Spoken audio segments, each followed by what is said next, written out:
అందరికీ హాయ్ అండి. ఈరోజు ఈ చలికాలం కారం కారం తినాలనిపిస్తుంది. అలాగైతే ఈ వీడియో చూడండి. కర్ణాటక స్టైల్ అవరేకాಳು మిక్సర్ చేస్తున్నాను. ఈ మిక్సర్ ఎలా చేసేది ఏంటని ఈ వీడియో చూస్తామా? Welcome back to Sushanti vlogs. ఇక్కడ మనం కర్ణాటక స్టైల్లో అవరేకాಳು అని ఇలా దొరుకుతుందండి. ఆంధ్ర సైడ్ అనపకాయ అంటారు అనుకుంటున్నాను. ఈ అవరేకాళ్ళతో మనం ఎన్నో రకాల వంట చేసుకోవచ్చు. అందులో ఈరోజు మనం మిక్సర్ అంటే కార అంటారు. అవరేకాಳು కార అంటారు కర్ణాటకలో.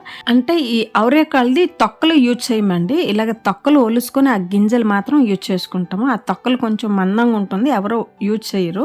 ఆ తొక్కలు వచ్చి ఆవు గేదెలకి దానికేసేస్తారు, ఆ గింజలు వచ్చి మనం తింటాం అనమాట. ఇప్పుడు ఈ గింజలన్నీ ఇలా గొలుచుకోవాలి. మనకి డిసెంబర్ జనవరి వస్తే ఇదే పని అండి. అవరేకాళ్ళు తీసుకునేది, ఇలా గొలుచుకునేది, నానబెట్టేది, ఇదే ఒక పని అయిపోయి ఉంటుంది. ఇలా తొక్కలన్నీ తీసిన తర్వాత ఇన్ని గింజలు వచ్చాయి చూడండి. ఇక్కడ ఒక 3 కేజీల గింజల్లాగా వచ్చాయి నాకు. ఇందులో ఇప్పుడు మనం పెద్ద గింజలు ఒక సైడ్ పెట్టేద్దాం, చిన్న గింజలు ఒక సైడ్ పెట్టేద్దాం. పెద్ద గింజలు దేనికి వాడతామంటే ఈరోజు మనం చేసే అవరేకాಳು మిక్సర్కి యూజ్ చేస్తామంటే చిక్కుడు గింజలతో మిక్సర్ చేయబోతున్నాం, దానికి వాడతాము.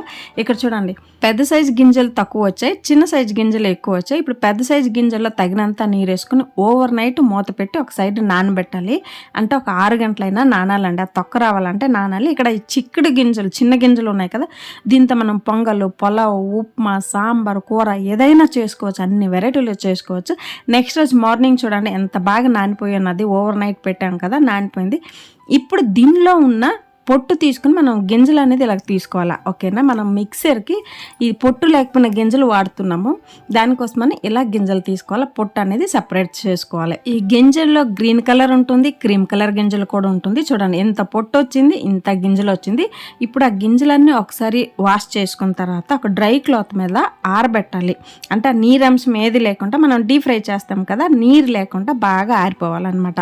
ఇక్కడ నాకు చిక్కుడు గింజలు వచ్చి 1 కేజీ వచ్చింది. అన్నిటికంటే ఎక్కువ క్వాంటిటీ చిక్కుడు గింజలు ఉండాలి, ఓకేనా? దీంతో పాటు కావాల్సిన పదార్థాలు చూసేద్దామా. వేరుశనగ గుడ్లు 1/2 కేజీ తీసుకున్నాను. ఎంత వేసినా అంత టేస్ట్ బాగుంటుంది కాబట్టి ఒక 1/2 కేజీ వేసుకుందాం, తగ్గేదేలే. తర్వాత పుట్నాల పప్పు ఒక 1/4 కేజీ తీసుకోండి, ఎక్కువ వేసుకోకూడదు, 1/4 కేజీ తీసుకుంటే చాలు. దాంతోపాటు అటుకులు అనేది ఒక 2 పిడికలు తీసుకుంటే చాలండి. ఇది డీప్ ఫ్రై చేసినప్పుడు ఎక్కువ అవుతుంది కాబట్టి 2 పిడికలు చాలు.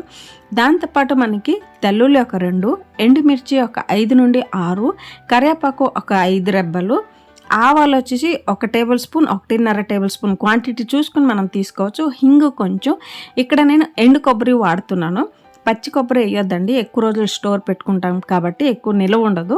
ఎండు కొబ్బరి ఉంటే ఎండు కొబ్బరి వాడండి, ఓకేనా? దీంతో పాటు కారం, పసుపు, ఉప్పు కావాలి. నేను ఇక్కడ 1/2 లీటర్ ఆయిల్ని వేడి చేయడానికి వదిలిందును. వేడైపోయింది. చెక్ చేయాలంటే ఆ చిక్కుడు గింజలు ఉంటాయి కదా, ఒకటి వేసుకుంటే మనకి వేడైందో లేదో తెలిసిపోతుంది. చూడండి వేడైపోయింది. ఇంత వేడైన తర్వాత మనం చిక్కుడు గింజలు ఉన్నాయి కదా, మనం ఒలుచుకొని పెట్టాం కదా డ్రై చేసుకుని, అవన్నీ ఇప్పుడు అన్నీ ఒకేసారి వేసుకోకూడదండి. ఒక 3 బ్యాచ్లో 2 బ్యాచ్లు చేసుకుని వేసుకోవాలి. అన్నీ ఒక్కసారి వేసినామంటే ఆయిల్ అనేది మీద పొంగిపోయి కింద పడిపోతుంది. ఎప్పుడు కూడా ఒక 2 నుండి 3 బ్యాచ్లు వేసుకోవాలి చిక్కుడు గింజలు, లేదంటే ఆయిల్ ఎక్కువ పొంగిపోయి బయటకు వచ్చేస్తుంది. ఇది ఉడికిందో లేదో తెలియాలంటే చూడండి, డీప్ ఫ్రై అయిపోయిందంటే పైన ఇలా తేలిపోతుంది. ఈజీగా ప్రతి ఒక్కరు కొత్త వాళ్ళు కూడా తెలిసిపోతుంది పైన తేలిపోయిందంటే బాగా డీప్ ఫ్రై అయిపోయింది అని. ఇలాంటప్పుడు మనం ఇలా ఫిల్టర్ చేసుకుని తీసుకున్నామంటే ఆయిల్ అనేది కింద ఉండిపోతుంది.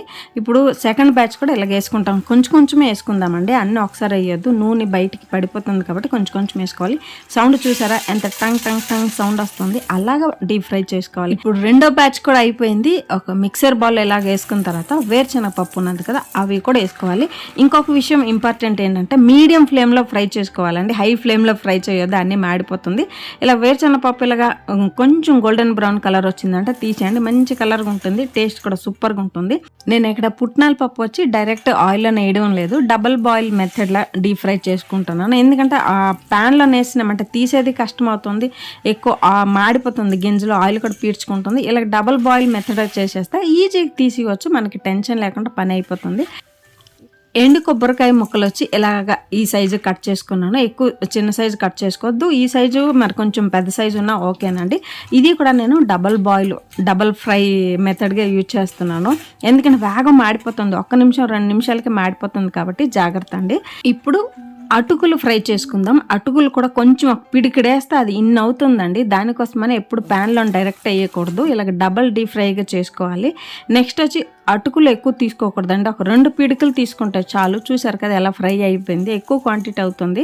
సో దానికోసమని ఒక 2 నుండి 3 పిడికలు తీసుకుంటే చాలండి. అటుకులు వేగం ఫ్రై అయిపోతుంది. మీరు ఆ ప్యాన్లో వేసారంటే ఆయిల్ అనేది గలీజ్ అయిపోతుంది. ఈ మిక్సింగ్ బౌల్ వచ్చి నిండిపోయిందండి, దానికోసమని నేను వేరే మిక్సింగ్ బౌల్ చేంజ్ చేస్తున్నాను. కొంచెం పెద్దది తీసుకుంటే మనకు కలపడానికి బాగా ఈజీగా ఉంటుంది కదా, దానికోసమని. ఇప్పుడు ఆ మిక్సర్ డీప్ ఫ్రై అయిపోయింది, పోపు రెడీ చేసుకుందాం.